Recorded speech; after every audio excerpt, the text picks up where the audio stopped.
everyone, samahan niyo po ako, magluluto tayo ng sinigang na bangus.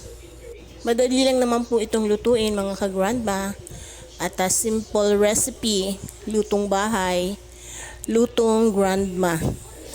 So, umpisahan na po natin ang pagluluto. Magpapakulo muna tayo ng tubig.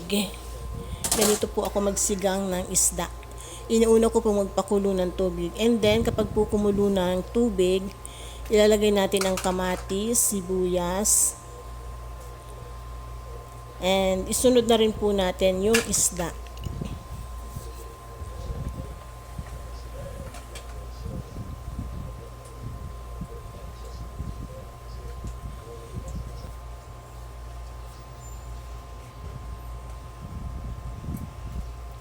Maganda po itong bangus dahil sariwa na nabili ng aking asawa.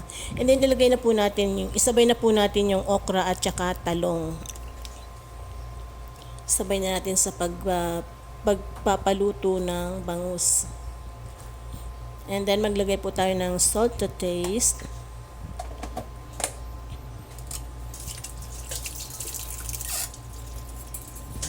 And then tatakpan po natin ito at hayaan natin kumulo hanggang sa maluto yung isda at ibang gulay.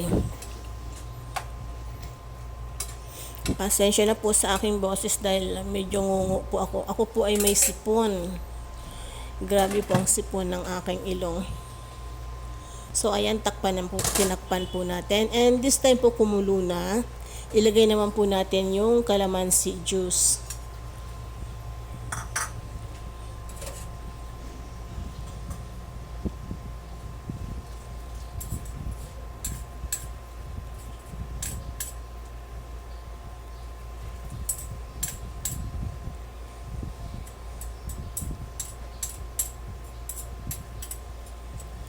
Pwede naman pong ibang pang-asim ang gamitin nyo kung ano po ang meron sa inyong kusina.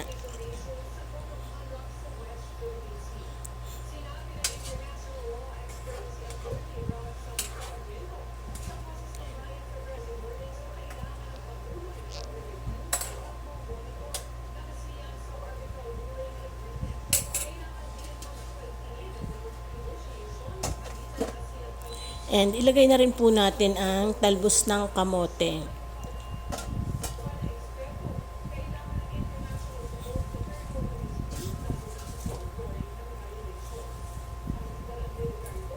Maganda po itong talbos ng kamote dahil pampadagdag ng dugo.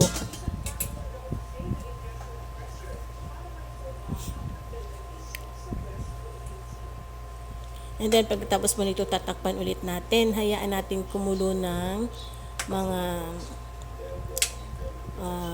seconds lang po, 30 seconds siguro. Saglit lang, parang iba-blanch lang po yung ating talbos ng kamote. Mabilis po kasing maluto ang talbos ng kamote. And ready to serve na po ito mga ka-grandma. So, eto na po yung ating sinigang na bangus. Sana po nagustuhan nyo ang video na to. At kung nagustuhan nyo po, huwag kalimutang mag-like, share, comment, and follow. See you again on my next video. Bye! God bless everyone!